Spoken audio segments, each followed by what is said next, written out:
will not forget Rio Allred. She was loud, and she was funny, she was witty and sarcastic. At 12 years old and in 7th grade, Allred's death by suicide has left behind unimaginable pain and grief.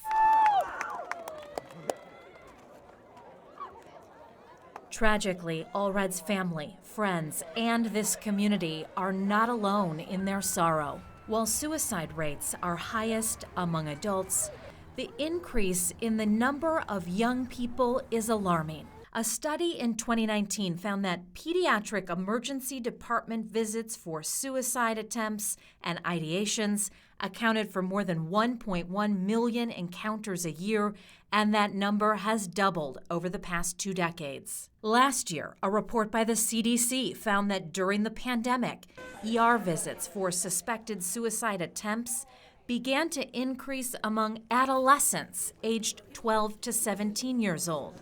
And just this month, a new study showed a dramatic rise in suicidal ingestions among pre-adolescent kids over the past 20 years. Trends in suicide have been going up in every demographic group for 20 years in the United States. Dr. Ted Beauchesne is a psychology professor at Notre Dame. We've seen really steep increases in suicide, especially among women and young children of color in the last decade or so. Beauchesne is co-director of the Suicide Prevention Initiative at Notre Dame called SPIRIT.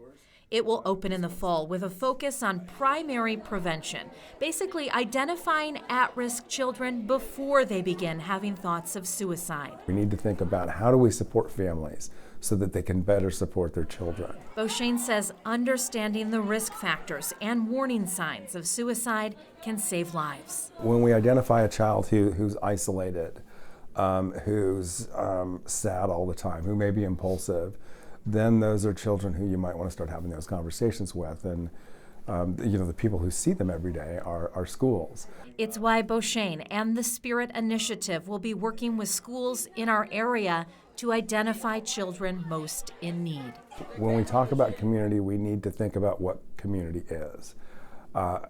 We need to think about inclusive communities that wrap their arms around people. Rio!